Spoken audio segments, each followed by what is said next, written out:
She didn't even let me put my backpack down. She pointed at my chest and screamed, "Get out of my seat!" Like the whole plane belonged to her. Passengers froze, the engine still humming, while her bright red nails gripped the headrest of 14A like a trophy. I showed her my boarding pass, calm, polite. Now.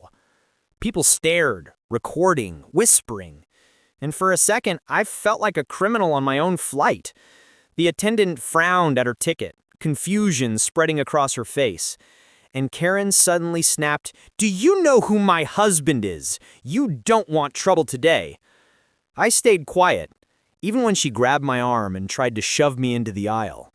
Not because I was scared, but because she had no idea why that seat was assigned to me, or what would happen when the captain found out. I just took a slow breath and said, "Ma'am, you're making a very big mistake." Karen didn't wait. She dropped into my seat, buckled up, and smiled like she'd won a prize. The flight attendant leaned toward me, whispering, "Sir, maybe you can take another seat just to avoid a scene?" And for a moment, I actually thought about walking away. But then Karen smirked, loud enough for everyone to hear. "Yeah, move to the back. That's where people like him sit." A couple gasped. Someone muttered, "Wow," but no one spoke up. I stood there in the aisle, holding my backpack, feeling every camera pointed at me. The attendant checked the system again, her hands shaking. "Seat 14A is reserved, specially requested." Karen rolled her eyes. "Reserved for who? The president?" I looked at her, calm, steady, and said, "No, but the captain asked me to sit there." Her smile faded just a little. And that was the first moment she realized something wasn't normal about this flight. Karen adjusted the seat like she was settling into her personal throne, flipping her blonde hair and sighing dramatically. "Finally!" she said, loud enough to echo down the aisle. The couple next to her looked trapped, legs tight together, eyes forward, pretending not to exist. I still stood there, backpack hanging from one strap, feeling the plane slowly fill with that recycled tense air right before takeoff. A kid behind me whispered, "Mom, why is she yelling?" And the mother quietly pulled him closer. The flight attendant tried again, voice soft, tired. "Ma'am, your ticket clearly shows 32C, middle seat." Karen burst out laughing. "Sweetheart, I don't do middle seats. Window seats are for people who matter." She snapped her fingers, actually snapped, like the attendant was her maid. A few phones went up higher, recording now, but everyone stayed silent, afraid, annoyed, curious. I didn't raise my voice. I didn't threaten. I just watched her tighten a belt across her stomach like she was preparing for battle. "Sir," the attendant whispered, "this seat was specially requested by the captain. It can't be changed." Karen scoffed. "The captain doesn't care where some random guy sits. Tell him to pick another seat." That's when I saw it. Her eyes finally flickered. Not guilt, not fear, confusion. She wasn't used to being told no. She wasn't used to rules applying to her. I leaned in just enough for her to hear me, but the whole row went silent anyway. I didn't pick this seat. The airline didn't pick this seat. The captain needs me in it. Her smile twitched, like she suddenly realized she might have just challenged the wrong person at the worst possible time. Before anyone could blink, Karen unbuckled, stood up, and started waving her phone like a weapon. "I'm calling airport security," she announced, already recording herself. "This airline is abusing a paying customer." She spun the camera toward me. "And this man is trying to steal my seat." People groaned, but she didn't care. She wanted an audience. The flight attendant backed away, cheeks burning, whispering into her radio. "Can someone notify the cockpit? It's about 14A." Karen laughed, thinking she'd scared them. "Good! Call your captain. He'll take my side." But then the cabin lights shifted, dimmed, and a heavy silence rolled in when the intercom clicked on. "We need the passenger assigned to 14A seated immediately," the captain said, firm, controlled, not angry, just urgent. Karen blinked, confused. Her confidence cracked. Why does he need to sit here?" she asked, voice suddenly smaller. I set my backpack down, slow, deliberate, feeling every eye on me.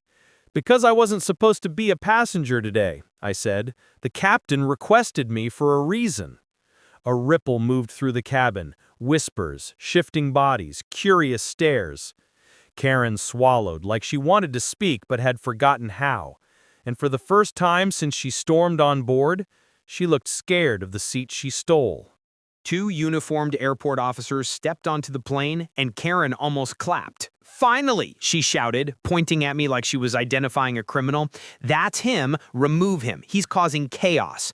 The officers didn't even look at her at first. They looked at me. Serious faces, no greeting, no smile.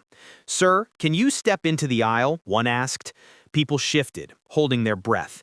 I could feel phones recording from every direction. Karen leaned back in my seat, crossing her arms, victorious. "Told you," she whispered to the couple beside her. I didn't argue. I didn't defend myself. I just followed the officers a few steps toward the front, the entire cabin watching like a courtroom. "Is there a problem with your boarding assignment?" one asked quietly. Before I could respond, Karen stood up again, yelling from down the aisle, "Yes, there's a problem. He thinks he owns the seat. I paid for this flight. I deserve respect." The officer finally turned to her, annoyed. "Ma'am, no one said he didn't pay." That shut her up for a second. The flight attendant hurried over, voice shaking. "The captain specifically requested him. We don't know why yet." The officer's eyes widened. Just a tiny shift, but enough. He touched his earpiece. "Copy. He's the one? Confirmed?" Then he looked at me. Really looked. And his entire body language changed. Shoulders straight, tone respectful. "Sir, the captain is waiting for you in the cockpit." A wave of confusion rolled through the plane. Karen's face drained of color. Wait, why would the captain want him?" she asked, but no one answered her. I picked up my backpack, calm and steady, and walked past her. For the first time, she didn't have a single word, because she finally realized I wasn't just another passenger she could push around. The walk to the front felt unreal. Every passenger leaned into the aisle like they were watching the final scene of a movie. The officers stopped outside the cockpit door, and one knocked twice. It opened, and the captain stepped out, tall, calm, focused, not angry, relieved.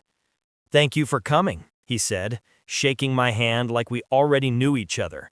Karen's jaw actually dropped. The captain lowered his voice, but the first few rows still heard him. "We got your message this morning. We didn't want to take off without you." Gasps, whispers. Someone whispered, "What message?" The captain motioned me inside, and for a second I glanced back. Karen was half standing, gripping the seat like it was saving her life. The officers approached her now, not me. "Ma'am, please return to your assigned seat," one said. She tried to laugh, but it came out broken. "Wait, why does he need to be in 14A?" The captain answered without even looking at her. "Because he's not just a passenger. He's here for safety." The cockpit door clicked shut behind me, sealing her confusion on the other side. Inside, screens glowed, quiet alarms blinked, and the first officer turned toward me with a tense smile. "You saw the report, right? The mechanical warning?" I nodded. "Yeah, and if I'm right, we have a much bigger problem than anyone thinks." The captain's face tightened. "So, can we still take off?" I didn't answer right away, because the truth was, the entire plane might be in danger, and the only person who didn't know it was the woman still fighting over a window seat. The captain slid a folder across the console, and there it was, the same photo I'd sent hours earlier. A tiny metal crack near the wing bolt, almost invisible unless you knew where to look. "Maintenance cleared it," the first officer said, nervous, "but I don't trust it." I took a breath. You shouldn't. If the pressure changes at altitude, that bolt could snap. The cockpit went silent. Outside the door, we could still hear Karen arguing with the officers, her voice sharp and desperate now. "I want a refund! I want him removed! I want—" Then she stopped. The captain pressed a button, and the cabin speaker cut her off. "Ladies and gentlemen, will be delayed for safety review." The whole plane groaned. The captain looked at me, steady. "We grounded 2 flights last year because of you. You saved lives. Do it again." I nodded, opened my backpack, and pulled out the inspection tools I always carried, because this wasn't my first emergency flight. I wasn't a nervous traveler. I was a former Air Force engineer contracted by the FAA, and 14A gave me the exact window angle to check the damage. The captain unlocked the cockpit door, and I stepped into the aisle. Every passenger stared, scared, hopeful, confused. Karen stood frozen, her hands shaking, mascara smudged. For the first time, she didn't scream. She whispered, Is the plane safe?"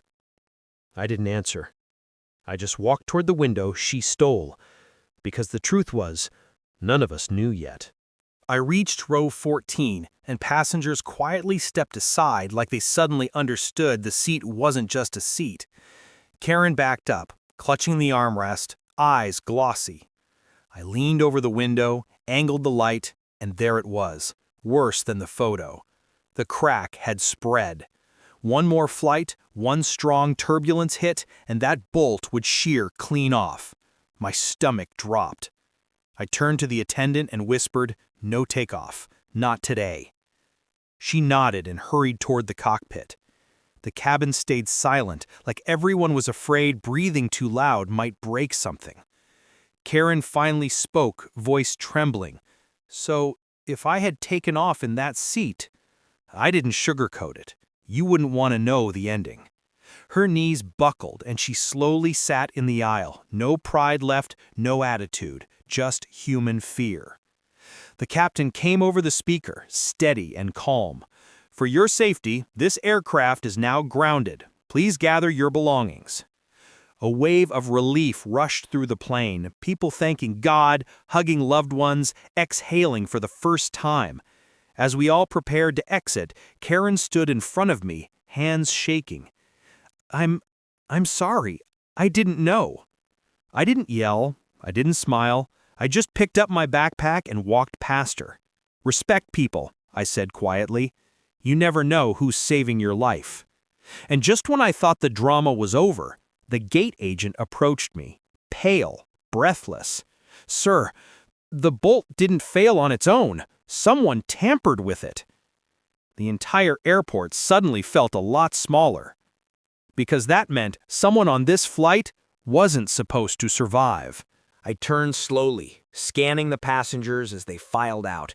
Tired parents, business travelers, teenagers with earbuds, any one of them could have done it. The officers now guarded the jet bridge, stopping everyone for questioning. Karen stood alone by the wall, clutching her purse, silent for once. Then the gate agent handed me a small plastic bag. Inside was a broken maintenance tag, cut clean. Not torn, cut. "This came from under your seat," she whispered. My blood ran cold. Whoever tampered with the bolt sat near 14A, close enough to watch it fail in the air. I replayed the boarding line in my head, the passengers who rushed, who avoided eye contact. And then I saw him, a man in a faded mechanic uniform, trying to blend into a crowd of tourists, walking fast toward the exit. "Stop him!" I yelled. The officer sprinted and tackled him before he reached the escalator. His ID badge slid across the floor. Airport maintenance crew. Karen gasped, covering her mouth. The officer lifted the badge, frowning. "Fired last week for safety violations." The man snarled, "Plane should have been grounded months ago. They didn't listen." They dragged him away, and the crowd broke into shaky applause. Not for drama, but relief. The captain walked over and put a hand on my shoulder. "You saved everyone on that flight." I didn't feel proud, just tired. I glanced back at the plane, still parked, still alive, and said, "People think a seat is just a seat, until it isn't." Karen stepped forward, voice soft, real. "Thank you, even after everything." I nodded and headed toward the exit, blending into the airport noise. I didn't need credit. I didn't need applause. I served years protecting this country. Today was no different. And as I disappeared into the crowd, one thought stayed with me. Sometimes the biggest battles happen before the plane ever leaves the ground. A few hours later, I sat alone near the terminal windows, sipping cold airport coffee, finally breathing again. The crowd had moved on, boarding new flights, rushing to new cities. Then my phone buzzed, dozens of notifications. Someone had posted the video, not of the drama, but of the moment I told Karen to respect people. It was spreading fast, comments pouring in, "This man saved a plane, protect this guy, real American hero." I shook my head. People loved the story, but they didn't know the weight of it.